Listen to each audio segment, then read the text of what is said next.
from where we left off last class, and that is right here, talking about kind of motherboards.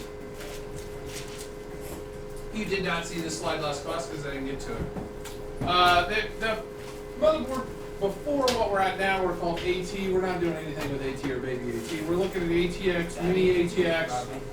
Everything we're doing in here is ATX. And I did say that we have BTX motherboards in the school as well. But when we're buying stuff, we're looking at standards. So we're looking at ATX motherboards, okay? ATX motherboards, I've said multiple times, have the back panel connectors, the processor, and then memory, and all the other stuff out on the side. When we look at ATX form factor, the one that you guys just screwed in was only this big, okay? And then you can and then we can get bigger out this way, and then we can extend out further on the side. But they're all still ATX, okay? They still follow the same form factor when we're screwing those into our cases. We talked about that there are different kind of sockets that hold our CPU. CPU obviously is the most important thing that the motherboard holds. The CPU is, hold on, I'm going to pause and I'm going to fix this slide the way I closed, but that's okay. So when we look at CPUs, there's three things we distinctly look at on the CPUs when we're looking at CPUs. And those are how many cores are on them, what the speed of the core is, and how much memory or cache the cores have, okay? And we're going to talk more when we get to CPU on the different kinds, but those three things you need to know. It used to be we just looked at the speed and we looked at the cache because there was only ever one core when I first got on the computers. When I first came here, that was all there was. But now there's up to 8 cores on a processor. When I go and look at and try to define what I would say a good processor is, let's see if we can get to what I was looking at. Okay. Where is it? I'm going to look at this one, I guess. We'll start with this one. Okay? So this AMD processor has 8 cores on it. Each core is 4.7 gigahertz. Okay, so that's 2 of the things. And the last thing is the amount of memory that it has. And this one has 8 meg of memory on the CPU. Okay? But we have to look at all those things together because you'll see this is the fastest processor that AMD makes right now. Okay? It has a lot of speed, but overall that doesn't make it the fastest processor that's out there. In fact, it's not fast at all almost. There we go. Here's our CPU comparison chart we were looking at earlier today. And if I look for that on this chart, and it's the fastest one AMD makes, these are all Intel. I have to go all the way down here to find it. Now, it's not a ton slower, okay? But compared to the top one it is, of course, the top one also costs $3,000. Okay? Costs $3,000 for that processor. This AMD one's only $259. Only. That's pretty cheap compared to $3,000 if I was spending. So I can't just say that that's the thing because look at how fast was the fastest one. When I look at that, okay, if I just looked at 4.7 gigahertz, that sounds really fast. The fastest processor rated only goes at 2.3. So the gigahertz isn't everything. It also has a ton of RAM. I don't have a link to this one, but if I go and link to this one, the E5 2697. E5 2697. I'm going to put that in. E5 2697. Let's see if they even sell it on. There we go. $2,580. Okay. And that one is only at 2.7 gigahertz, but look how much memory it has. It has 30 meg of memory, as opposed to this one that only has 8.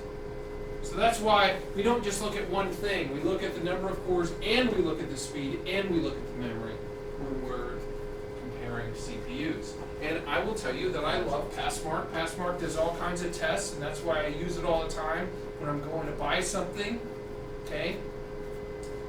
So this is a nice way to look and see how do those things actually come together when I'm going to buy one, okay? So those are the three things that we look at when we're comparing CPUs: number of cores, speed, and cache. And when I look at that, it also depends on what I'm doing with it, okay? I'm going to compare my laptop with your laptop, okay? I have a quad-core laptop. You have a dual-core laptop, okay? My quad-cores go at 1.8 gigahertz. Your dual-core goes at 2.4 gigahertz. Okay? So this one has slower cores than this one. So it depends on what you're trying to do, whether one's better than the other. Does a program that I use multiple cores? If you're using an older game that can only access one core, yours is definitely faster than mine. Okay? If you're not doing a lot of multiple processes, if you're opening up Word and that's it, yours is faster than mine. Okay? But if you're opening up 35 web pages and working on a Word article while Firefox has all these web pages open, then mine's probably faster than yours. Okay, so it depends on what you're planning to do with that processor as well. So I mentioned this the other day. We have two main processor manufacturers. Intel is the main one. They hold a majority of the shares in processor sales. And I talked about this the other day, I think, that they actually got AMD started in selling processors, and then broke a contract, and they got sued, and then they owed them $2 billion. And so we've got two. And we talked about this the other day as well, that Intel predominantly uses LGA, or land grid array sockets, and they're not all the same. We looked at that socket chart the other day, and as I look at the green ones, the blue ones are the Intel. The LGA 1155 has 1155 pins on it. The LGA 1248 has 1248 pins on it. You have to use the right socket and the right CPU together, or they will not work. And specifically, I'm telling you which sockets you can use. You guys are going to be able to use the 2011, the 1155, and the 1156. Can't go back any further than 2009 made sockets, okay? And I'm defining the same thing. If you get AMDs, you can use the AM3, AM3 Plus, or the FM1 socket, because those are mainly sockets that are used for PCs, okay? So, Intel, mainly LGA sockets. If you looked at this chart, they do have, if I go back far enough, they did have a PGA socket in 2008, the socket 441, which was for an Atom processor. The socket P, I never saw that on anything. It says for notebooks. And if I go back further, they had one, the socket M, which is again for notebooks. You can see mainly the Intel's PGA or LGA, and then AMD is mainly PGA. There's PGA. They had LG for these server motherboards, okay? But then back here were PGA again for the desktop motherboards. LGA for desktop motherboard, or I mean PGA for desktop motherboard, PGA for desktop motherboard. So mainly when we look at it, Intel is LGA, AMD is PGA. You can see the pins on there, okay? There's another change on the right. Control J, 3 plus, and the FM series socket. Control K. Trying to update this as I go around because I haven't updated it since last year. Okay, so I've got those different sockets, and this is what I was talking about. The processor socket connects in the motherboard for a specific socket. They have to match, and I hope that as we do our PowerPoint presentations and our research, we make sure we match them as we go, okay? The ones that you're going to be allowed to use if you get Intel is the 1156, 55, and 2011. Is the only three you're going to be able to look at it. And if you're doing AMD, you're going to get the AM3, 3 Plus, and FM1. Those are the only three I want you to look at. There are more, but those are the main ones that you guys are going to be able to look at as you're doing your research. And I'll have that on the assignment as well. and that slide.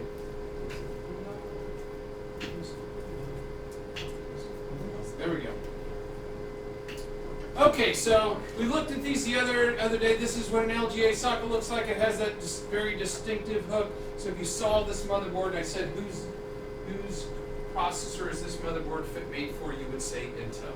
Okay, for Intel, and then the PGA looks like this. It just has the lever arm on it, and it has the holes. And if it has a lever arm instead of the hook to the metal plate that goes over it, it's for AMD. Okay, that one's for AMD.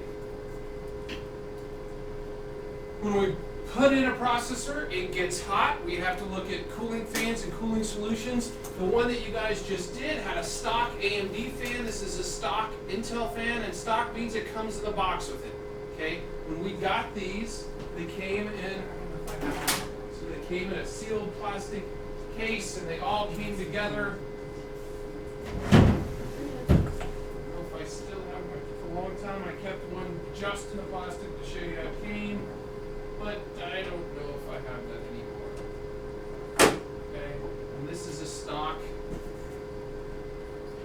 AMD with a stock AMD fan. Okay, and it says AMD on the top. Stock processor or stock fans with processors are just okay. Newer processors get hot, and they're also smart enough to cool themselves down. So if you go and use a stock one, you put yourself in a position of it might get slow because it's hot. And that's why they sell these ginormous copper cooling fans. Copper dissipates heat far better, and they're expensive. Okay? But if I'm going to go and buy a really nice CPU, am I going to stick the crappy stock cooling fan on a $2,500 CPU? I sincerely hope not. Okay, I hope that you wouldn't go and do that. So you can go to the computer parts thing, computer hardware, and go down here in fans and PC cooling. And there are all kinds of solutions for cooling. Let me see if I can just go. Fans, CPU fans, and heat sinks. Okay, and I'm going to go from the highest price. I meant to say highest rating, but let's see what the highest price one is. $199.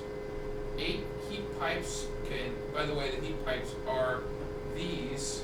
So it latches onto the CPU, and then it has these pipes to carry the heat up to the fans, and this has multiple fans and all that. That's a little bit expensive, and it's not even copper. None of these are copper. This one is.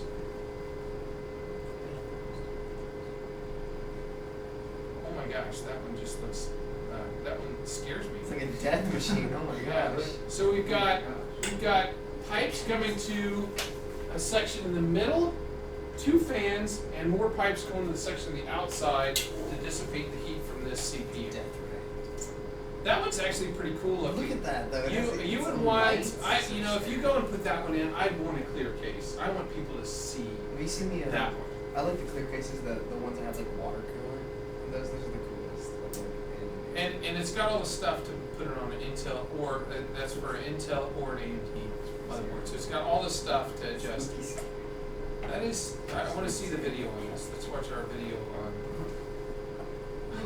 Sound. Take it from me. We're hooking mine up with HDMI next week, so if sound whenever I play anything on this computer. I just want to kind of see their review on this one. You don't know how to work. He did.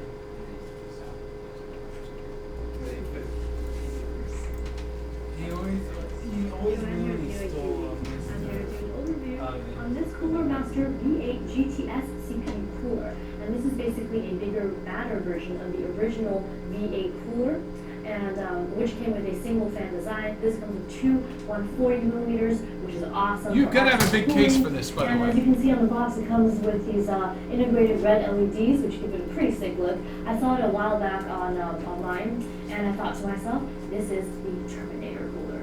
There are some things on the box I'd like to mention before digging in. First up is that this heatsink, this cooler, has won the Red Dot Design Award 2013. cool. And some features I'll gloss over before I go over the actual heatsink.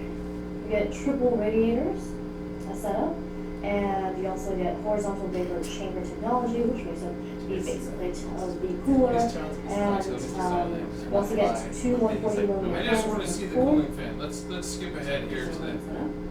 These are all the things that make it connect to And the next up, motherboards. you have the AMD backplate, and it's two sets of AMD retention plates, and that is because you can, this will enable you to mount your cooler in different orientations. The vibration soft pads for AMD setup, a 2-pin connector for to power That the thing is LED, That is humongous. and two 4-pin connectors for the two fans. They all I run, have a big case, and I don't think my case would they all fit run by that. this I'm not sure if 4-pin it would connector, so close. it keeps the cable clean until it's also sleeved. Look Now, how big that so is. the heatsink That is itself crazy. comes with three Big as a head. radiators. That's right, you heard correct. It is a It looks like a triple transformer. radiator Yeah, setup. yeah. I mentioned this earlier, and They should you call get it the aluminum Cooler fins, Prime or which something. fit That would be in, actually a cooler so name so it's on this side for more I just efficient want to see cooling. for it.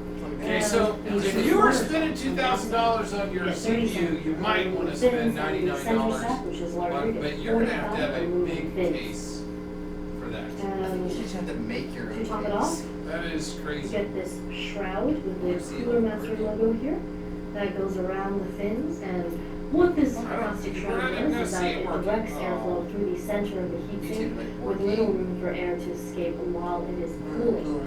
Okay, so we're gonna pop off that, and that is pretty cool though. So that would be the high end of CPU cooling. My point is not that you need to go that far, but as you go do your CPU projects, and when you get to the CPU one, you're gonna pick a CPU and cooling fan. Whether you say you do the stock one, so for your home or your business one, you might say, hey, we're using the stock fan that came with it. But if you're a gamer one, you should not say, I'm using the stock one that came with it. You should be saying, I'm getting this to put in. And I'm not saying you need to go that crazy. I'm just saying you should look at some other solution other than the one that came with a processor. And most of them come with a processor. Let's see what I want to see the best rating one. Just like a socket on electrical fans that only fit to a certain CPU. No, No. no. That's why it had all those little gadgets in it. Because usually a good fan will fit anything. They come with all the stuff to fit on any socket. Because just like this one, it has these holes around here. All it has to have is the back cover plate and the screws that go through it to hold it down on top. It doesn't matter really how big this is, because the metal that goes on top of it is bigger. So that's a good question. And it is true, there are AMD brackets and there are Intel brackets, but if you buy a good one, I can't believe this is the highest rated one for $29, but it is. So 4,376 people can't be wrong. Could be, but that's pretty lame-o. But you can see with the items here that come with it, it's got the brackets for both Intel and AMD. Okay, so this is for the AMD, and it screws through there.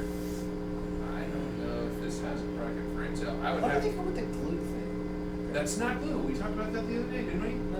No. Oh, we didn't? Okay. So, on top of here, where the metal touches metal, there are tons of microscopic holes on there that do not dissipate heat as well as if you had a perfect connection between the two.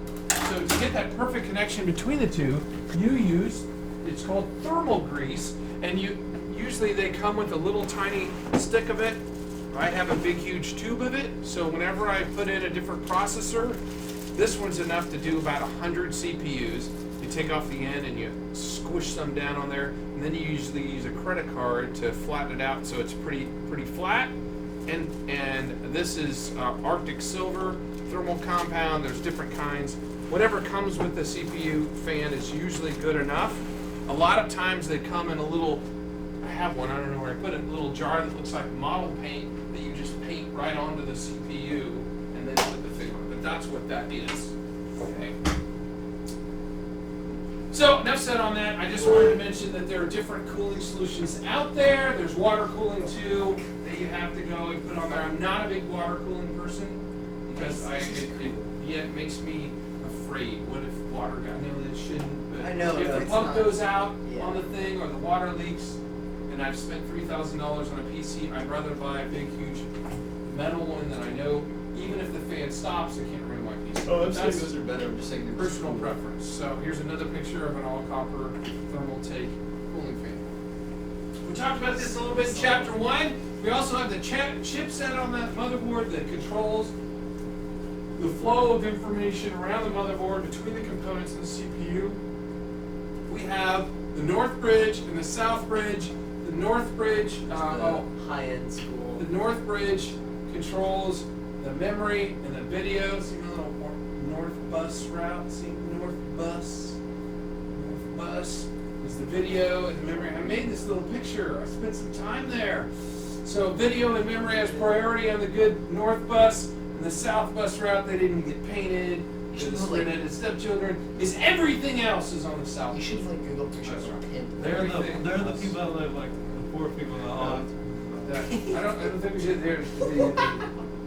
This is Bill Gates' kids, and this is all of us. Yeah. So okay, so we got two routes. We got the video and the memory are together on the north prioritized route. It gets hotter, it runs faster. Actually, it runs the same speed, but it makes less stops, so they get on the bus and off the bus faster. Whereas the south bus route does network cards, sound cards, mouse, keyboards, hard drive, CD-ROM, everything else is on the south route. And I've got another just basic image there.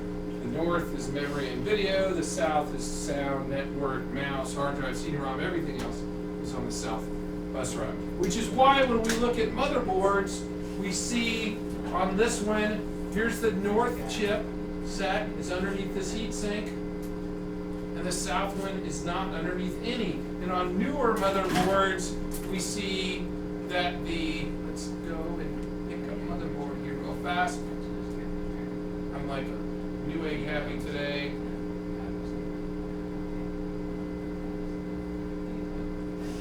Oh, I feel like I'm competing with Max today. Okay, so when so when I look at a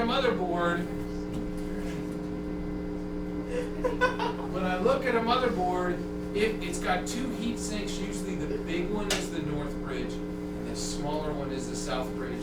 I'm gonna guess. Actually, this is probably way bigger than this one. You Just- should the growth bridge is you always can't like the grid. tell from looking at the sides. This is a much bigger heat sink, even though from the top it's small. And this is just a smaller heat sink. You said the north bridge, so it's I just was saying that if there's only one, the north is under it. If there's two, the north is under the bigger end one. That's why I was just showing you a bigger versus smaller. Okay, so that's what the north chipset and the north bus route do versus the south bus route. Okay, so we also have a width of the bus, okay, or the size of the bus route. Used to be 8, then it became 16, and now it's 32 and 64 bits, okay? Your operating system on your guys' laptops is a 32-bit operating system. Anything currently out there supports 32 and 64, and it depends on the operating system that you install, which one it's actually using. When we installed Ubuntu, we installed a 64-bit version of Ubuntu. Okay? So the packets, the size of the packets that go around the bus on a 32-bit bus are half the amount of information that goes around in a packet on a 64-bit bus. Okay?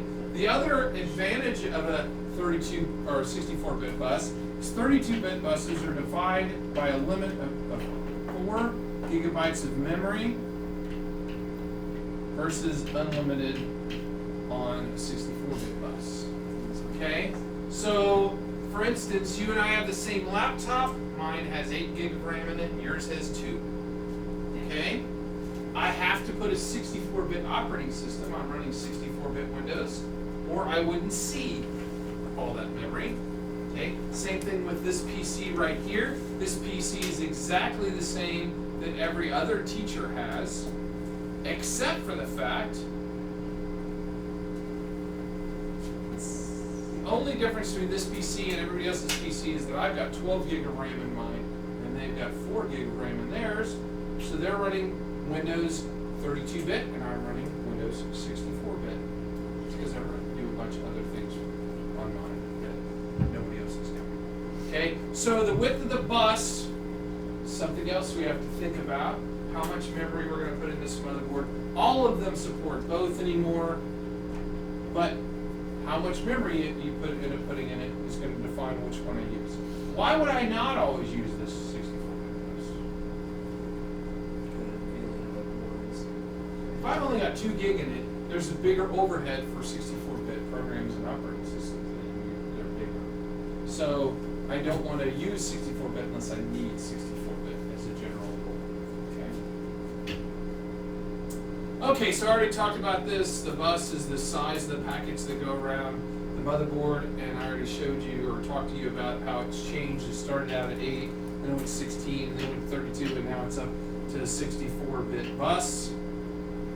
The connectors on our motherboard, we used to have ones called ISA for industry standard architecture. They're these big, huge black ones. If you see these on a motherboard, you're looking at a really old motherboard. We used to have advanced graphic ports. This brown one, again, that's old. Now we just have these PCI slots on motherboards, and we have different kinds of PCI slots on the motherboard. We have all of these kinds of PCI slots. We talked about that the other day a little bit too. Standard PCIs are actually usually all these white ones, and then they usually color the other ones. Most motherboards, these PCI Express, the E stands for Express. If it said a PCI X, it means extended. E means express, X means extended. Little terminology for you. The PCI Express ones, these little ones are usually black.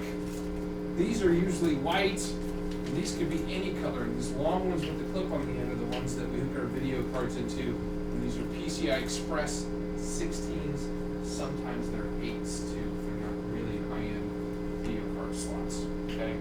So, just to give you an idea, they used to go at 5 gig, okay? And then the X4 went 4 times faster at 20, and the X8 went 8 times faster, so they went 40, and the X16 goes 16 times faster, so they transfer information at up to 80 gigabits per second. That's what the X means. That much faster than the beginning. Okay. So, and that's just another picture of what they look like. An X8 and an X16 look exactly the same. You can't tell from looking at a motherboard which one you got. You have to read the documentation. Okay, but there's no one on here. The one is like this big, maybe even a little smaller than that. And then regular PCI slots are close to the size of these. But see the difference? The PCI Express ones all have a slot here in the beginning, and where a PCI has the slot marked at the other side, so it's easy to tell which one's which. And this is just what's the difference in PCI speeds. You see, a PCI is not that bad, but here's the original PCI. Way down here, PCI Express 1 looked much faster. It is. And even when you went to PCI 2, 64-bit PCI, the X1 slot is exponentially faster than the original, these PCI slots here. So if you have a choice, the only reason I'm showing you this graph is, if you have a choice between using PCI or using the PCIe, even the worst PCIe communicates much faster than the best PCI. Okay? And this is another picture of a motherboard showing the different kind of slots. What I was saying, the standard PCI, the little notches in the back, they're usually whites. The PCI Express 1 is really hard to see. Look how small that black slot there. It's kind of hard to see on this graphic. And then the PCI video card slots can be any number of colors on those as well. It's showing the bus in the back. Everything terminates back at the CPU. Everything comes through here. And here's our north bridge right here. And the south right there, where all the South Rock stuff comes together right there. It's an older motherboard with AGP and a bunch of PCI slots. What kind of socket is that? Is that an LGA or a PGA? PGA, right? Okay, I see holes in a lever arm there, so it's a PGA socket. Okay?